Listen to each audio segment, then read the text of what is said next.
The date, May 7th, 2025, is now etched into the collective memory of South Asia.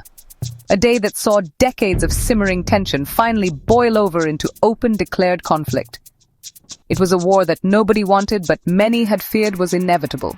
A brutal and swift confrontation between two nuclear-armed neighbors, India and Pakistan. The conflict, though brief, was a stark reminder of the fragility of peace in the subcontinent, a region long defined by shared history, cultural ties, and profound, often violent disagreement. Understanding what transpired requires looking beyond the immediate flashpoint and into the deep-seated historical grievances that have plagued relations since the partition of 1947, creating a perpetual state of distrust that needed only a single decisive push to descend into chaos. This was not a war that erupted from a vacuum. It was the culmination of escalating events, diplomatic failures, and rising nationalist fervor on both sides of the border. In the preceding months, a charged atmosphere had taken hold, fueled by inflammatory rhetoric from political leaders and relentless, jingoistic media coverage that left little room for moderate voices. The international community watched with bated breath, issuing warnings and calls for restraint that seemed to fall on deaf ears. For the millions of ordinary citizens, the drumbeats of war grew louder each day, a terrifying soundtrack to their daily lives that promised only uncertainty and fear, a specter of violence that threatened to unravel the very fabric of their existence.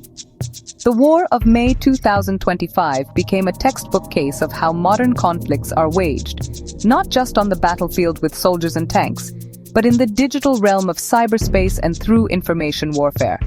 Both India and Pakistan engaged in a sophisticated battle for narrative control, attempting to shape global opinion and justify their actions to domestic audiences. Every skirmish was amplified, every casualty weaponized, and every diplomatic statement scrutinized for hidden meanings. This essay aims to provide a clear, factual account of the events leading up to, during, and after this short but devastating war, separating verified information from propaganda that clouded the truth and obscured the real human cost. Ultimately, the conflict served as a grim lesson in the devastating consequences of unresolved political disputes, particularly when nuclear capabilities are involved. It highlighted the critical need for robust diplomatic channels, the importance of de-escalation mechanisms, and the moral responsibility of leadership to prioritize peace over political posturing. The events of that fateful day forced both nations, and indeed the world, to confront the terrifying reality of what a full-scale war could mean. It was a moment of profound crisis that, in its aftermath, would hopefully pave the way for a more considered approach to managing one of the world's most dangerous and volatile geopolitical fault lines. The roots of the 2025 conflict stretch back decades, deeply embedded in the contested territory of Kashmir, a region claimed in its entirety by both India and Pakistan since their inception as independent nations. This long-standing dispute has been the cause of multiple wars and countless smaller skirmishes, creating a legacy of bitterness and mistrust. By early 2025, the situation along the line of control, the de facto border dividing Kashmir, had become exceptionally tense. A steady increase in cross-border firing incidents had become the new normal, with both armies accusing the other of unprovoked aggression and violations of the ceasefire agreement, creating a cycle of retaliation that made a larger escalation almost certain. The immediate trigger for the war was a significant cross-border terror attack in late April 2025, targeting an Indian military convoy in the Jammu region. The attack, claimed by a militant group allegedly based in Pakistan, resulted in substantial casualties and sparked outrage across India. The Indian government, under immense public and political pressure to respond decisively, accused the Pakistani state of directly supporting the perpetrators, a claim that Islamabad vehemently denied. Pakistan's leadership countered by accusing India of staging a false flag operation to create a pretext for war, a familiar pattern of accusation and counter-accusation that had poisoned diplomatic relations for years and left no room for de-escalation. In the days that followed, diplomatic ties were severed, and the rhetoric escalated to dangerous levels. Indian leadership promised a befitting reply and began mobilizing its forces along the international border and the line of control, showcasing its military readiness through televised drills and strategic deployments. In response, Pakistan placed its military on high alert, with its leadership warning that any aggression would be met with a full-spectrum response, a thinly veiled reference to its nuclear arsenal. The international community, led by the United States, China, and the United Nations, scrambled to mediate, but their calls for dialogue were drowned out by the rising tide of nationalism and the relentless march towards war. The final straw was the breakdown of an emergency, last-ditch diplomatic effort. A proposed meeting of the national security advisors from both countries was cancelled at the last minute, amidst mutual recriminations. India insisted on a narrow agenda focused solely on cross-border terrorism, while Pakistan demanded a broader dialogue that included the core issue of Kashmir's status. This diplomatic impasse slammed the door on any peaceful resolution. With military commanders empowered and political options exhausted, both nations stood on the precipice, their armies poised and their citizens bracing for a conflict that felt both tragic and unavoidable, a dark destiny they were unable to escape. The war began in the pre-dawn hours of May 7, 2025. India initiated the conflict with a series of precision airstrikes, codenamed Operation Sudarshan, targeting what it claimed were militant training camps and launch pads deep inside Pakistan-administered Kashmir. Indian Air Force jets, employing sophisticated standoff weaponry, struck multiple locations simultaneously, aiming to neutralize terrorist infrastructure before it could be used. The Indian government immediately held a press conference, framing the action not as an act of war against Pakistan, but as a non-military, preemptive strike necessary for its self-defense. This careful wording was a clear attempt to manage international perception and contain the potential for a wider, all-out war. Pakistan's response was swift and retaliatory. Within hours, the Pakistan Air Force launched its own counter-offensive, Operation Kisas, targeting Indian military installations near the line of control. This led to the first aerial dogfights of the conflict, with both sides claiming to have shot down enemy aircraft. On the ground, the line of control erupted in a furious artillery duel, as heavy guns from both armies rained shells on forward posts and nearby villages, forcing terrified civilians to flee for their lives. Pakistan's official statement declared that India's aggression had crossed a red line and that its military was now fully engaged in defending the nation's sovereignty, marking the formal commencement of hostilities. A significant event of the day was the naval posturing in the Arabian Sea. The Indian Navy moved to establish a blockade around key Pakistani ports, aiming to cut off maritime trade and supply lines. This was a major escalation that threatened to cripple Pakistan's economy. The Pakistan Navy, though smaller, responded by deploying its submarines and anti-ship missile batteries along its coast, creating a tense standoff and effectively turning the northern Arabian Sea into a high-risk zone for all commercial shipping. The naval chess match was a critical, though less visible, front in the conflict, with global economic implications that sent ripples through international markets and maritime insurance industries. As the day progressed, the conflict also spilled into the digital domain. Both nations engaged in aggressive cyber warfare, targeting each other's critical infrastructure. There were reports of attempts to hack into military communication networks, disrupt power grids, and take down official government websites. This was accompanied by a relentless propaganda war waged on social media, with state-backed accounts spreading disinformation and patriotic hashtags trending in both countries. For the global audience trying to follow the events, it became incredibly difficult to distinguish between factual reports from the front lines and the carefully crafted narratives being pushed by both sides to score psychological points.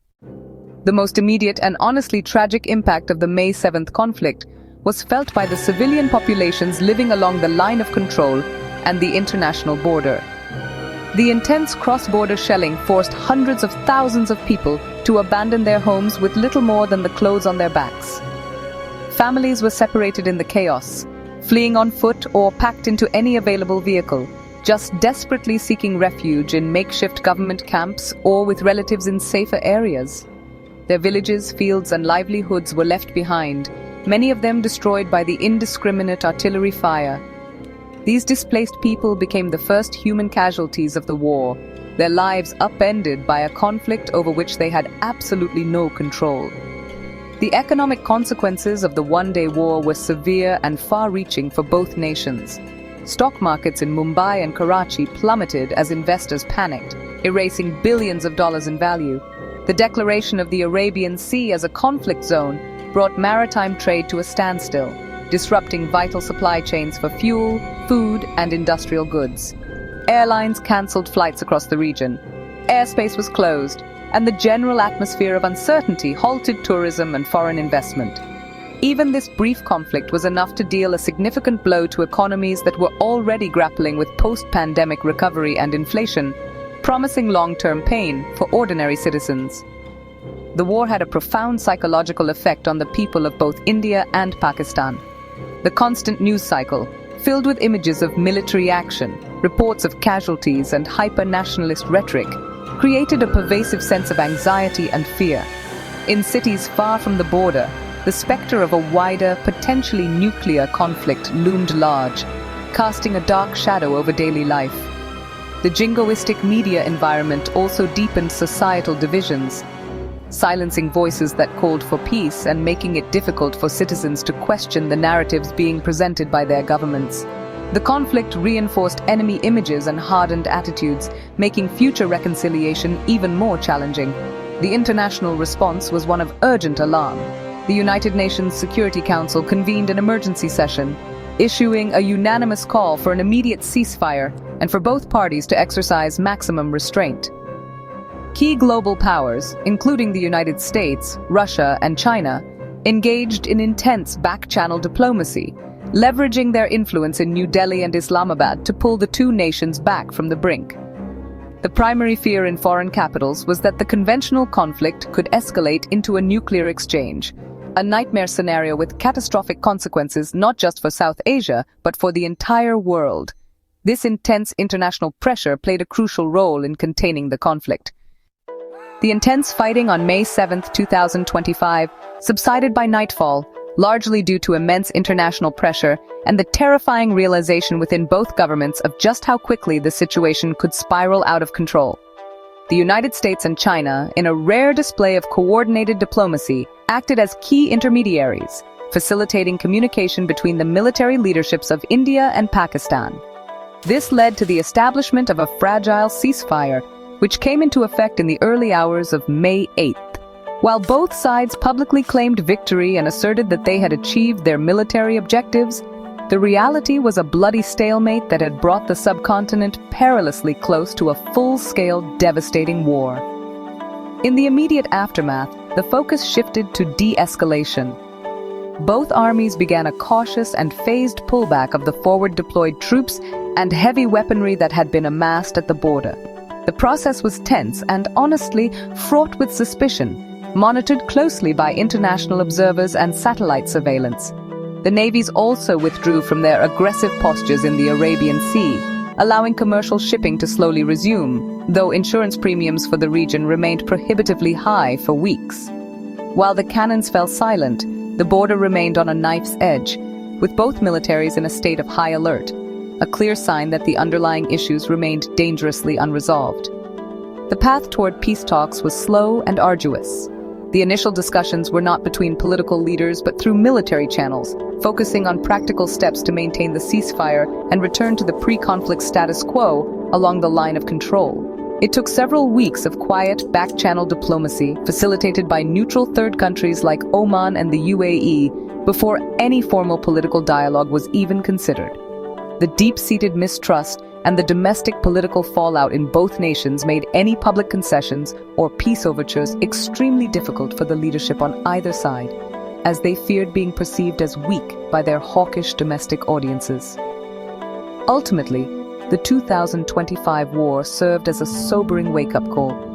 While it did not resolve the core Kashmir dispute, it starkly illustrated the catastrophic risks of military brinkmanship in the nuclear age.